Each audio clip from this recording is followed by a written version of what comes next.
mati besok ngenteni apa, mati saiki kesusu apa. Nah, ini kata-kata ini muncul dari mana? Mati besok ngenteni apa, mati saiki kesusu apa. Nah, ini kata-kata sudah kepepet, sudah berani.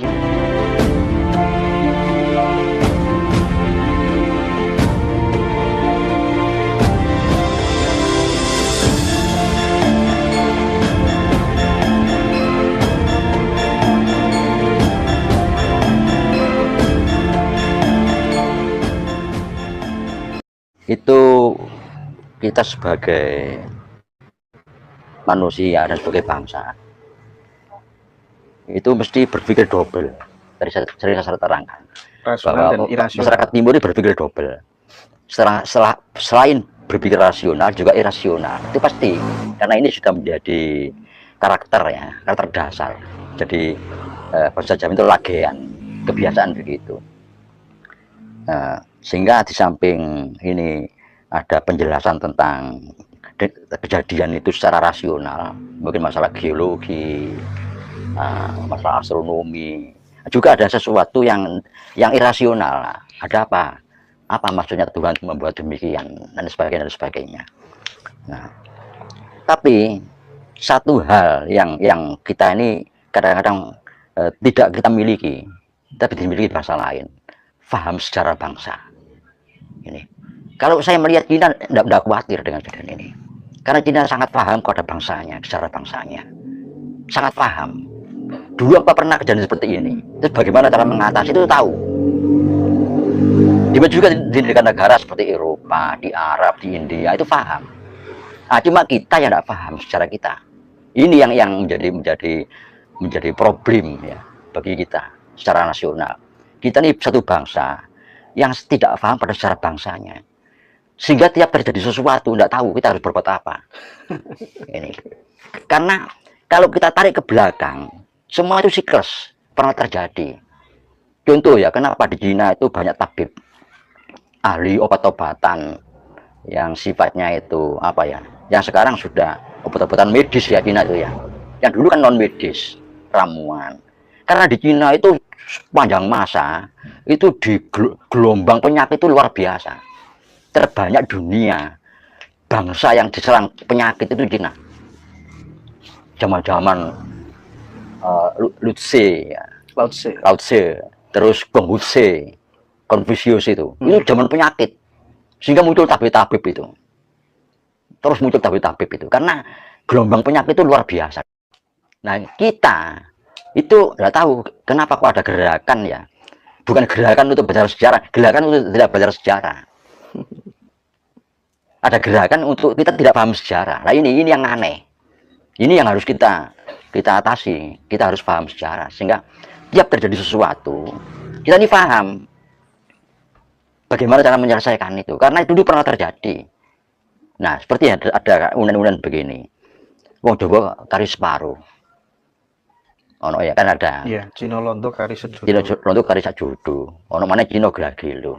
Nah, kita menunggu wong Jawa kari separuh. Jangan-jangan ini nanti loh itu.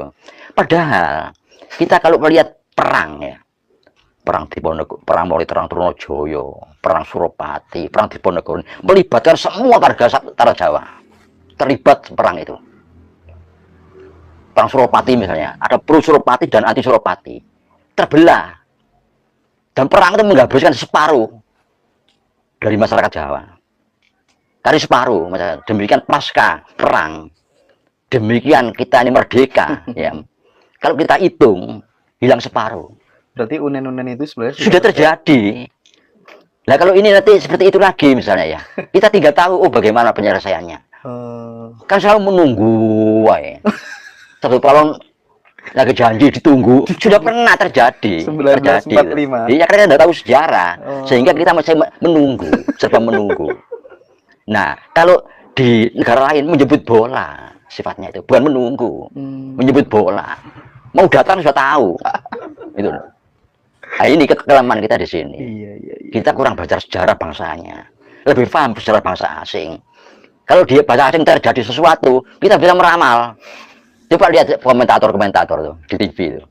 Ada ahli Timur Tengah, ahli Eropa, paham ya. Coba bahasanya sendiri enggak tahu. Sampai pengamat Timur Tengah yang mengatakan kita di bahasa baru, jadi. Loh, Anda ini siapa? Kok lebih apa secara bahasa lain? Secara bahasa kok enggak apa dari bahasa yang baru. Nah, ini kelemahan kita di sini. Makanya kita mari bersama-sama belajar sejarah bangsa sehingga apapun yang terjadi itu kita tahu. Ditarik ke belakang, oh pernah terjadi begini, penyelesaiannya begini. Seperti gitu saja. Nah itu yang jawaban saya kalau Jadi boleh kami sampaikan. bagi Cina sendiri yang memang sudah paham histori atau sejarah bangsanya, itu sesuatu hal yang sudah biasa. Iya. Mereka tahu cara mengatasi. Betul. Jadi kalau kita paham siapa diri kita sebenarnya, kita tahu bagaimana cara untuk menyelesaikan sebuah permasalahan bangsa sebenarnya, ya Mbak ya. Sisa daripada peristiwa masa kuno dulu, kata-kata itu masih ada, tapi berbentuk kata-kata, berbentuk kalimat-kalimat yang terpotong-potong. Seperti contoh ya, tiji tibe, mati siji. Nah itu kan sudah kepepet kita ini mengalah. Demikian sudah kepepet, sudah keterlaluan, sudah ada kata-kata begini, mati besok ngenteni apa, mati saiki susu apa. Nah, ini kata-kata ini muncul dari mana? Mati besok ngenteni apa, mati saiki susu apa. Nah ini kata-kata sudah kepepet, sudah berani, sudah mentalnya naik, adrenalinnya naik gitu. Itu kebiasaan dulu begitu, kalau sudah kepepet gitu. Timbul kayak apa, kita tidak damai tapi tidak kemerdekaan. Lo damai mau aku seneng, lagi diganggu wani mati. Nah ini kan kata-kata ini apa ya, satu menggugah mental, mengangkat mental kita karena sudah kepepet. Nah jadi kita punya satu ajaran yang menjaga diri kita, namanya ilmu pertahanan. Kita punya, coba dipancing, digugah terus secara itu, didudah terus, ketemu di situ. Lahir duduk karena BDW, mati duduk karena BDW. Ini karena sopo ini? Sudah, karena membuat, monggo. Nah, kita ragai, kita punya. Yang sewu dari sperma dan kandung telur ibu. Hanya karena dibagi makan terus sehingga menjadi dewasa. Sedangkan hidup kita dari Tuhan sudah selesai. Nah itu ini kan menggugah mental semua pada saat kita kepepet. Nah, dulu pun begitu. Gitu. Jadi takut pada ketakutan. Jadi jangan sampai ketakutan gitu, maksudnya gitu loh. Kita orang biasa loh ya, ndak dobrioso terus apa namanya itu namanya sombong itu apa namanya? Takabur enggak. Ya kita biasa saja, orang biasa yang berusaha. Tapi kita lihat sejarah, kita tahu ada kata-kata mutiara yang bagus yang muncul akibat proses sejarah itu yang kita pakai. Itu. Saya pengen ada satu narasi khusus barangkali yang berangkat dari sejarah. Misal seperti tadi sempat disampaikan Mbah Gatot, Gus Dur ini kan salah satu orang yang tidak punya rasa takut, orang duwe wedi bahasane. Tapi ketika ditanya sama wartawan, "Sampeyan enggak punya rasa takut, Gus?" Gus Dur menjawab, "Saya punya satu ketakutan." Katanya takut sama ketakutan itu sendiri. Nah, barangkali ada nggak satu kisah yang lain gitu, Mbah, yang itu bisa paling nggak menenangkan teman-teman lah gitu. Ya, kepasrahan itu. Kepasrahan itu juga bentuk sikap mental dan fisik pada saat kita mestinya tidak perlu menunggu kejepit, menunggu kepepet, dibiasakan. Meditasi, kepasrahan total itu. Namanya total ya. Sudah. Namanya kepasrahan total gimana? Jadi sepertinya siap mati itu. Iya.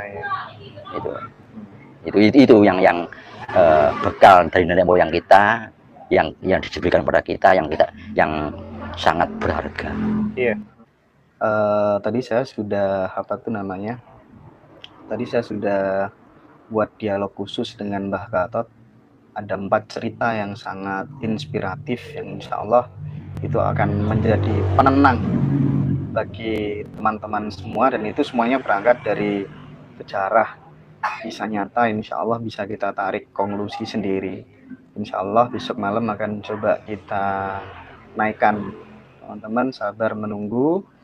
eh saya kira dialog kita pada kesempatan malam hari ini barangkali ada statement final Pak Gatot untuk mengakhiri perjumpaan. Dengan cara kita sendiri, dengan bercermin pada sejarah kita sendiri, gitu loh. Jangan pada bangsa lain, tidak ada. Jadi sesuai dengan alam kita, leluhur kita itu terproses dalam sejarah. Tiap permasalahan pasti ada di sini. Jangan diselesaikan dengan cara bangsa lain menyelesaikan. Bangsa lain itu sesuai dengan alam mereka. Alam mereka tidak sama dengan alam kita. Tidak ketemu jadinya. Nah, leluhur kita sudah memberikan apa ya, ramuan di situ itu. Memberikan ajaran, karena kebiasaan terjadi terus saja. Apapun terjadi itu ada penyelesaiannya, sesuai dengan alam kita, sesuai dengan jati diri kita. Permasalahan apa saja, tidak perlu harus belajar pada cara bahasa lain menyelesaikan. Bahasa lain itu ya dengan cara bahasa lain sendiri. Cina dengan caranya sendiri, Eropa dengan caranya sendiri, kita pun dengan cara kita sendiri. Bagaimana? Belajar sejarah aja. Gitu ya. Dari leluhur kita itu, jangan dengan leluhur bahasa lain. Itu ya, ini jangan dikaitkan dengan agama itu suci ya, itu lain loh itu ya. Tapi tentang kebiasaan leluhur, itu leluhur kita ya buat pegangan, karena yang ngalami kita darah dagingnya ya, memorinya di sini, kita turunannya dari leluhur itu pernah mengalami, berarti kita pernah mengalami. Nanti dalam bentuk fisik yang dulu, memori tetap di sini ada, memori itu tinggal dibuka langsung otomatis kayak mesin kan, jalan sudah seperti mesin, karena memori kita buka. Kalau kita tutup leluhur kita abaikan, kita jelekkan, kita jatuhkan leluhur kita, memori nutup, ya sudah tidak ketemu jalan, jadi kemana?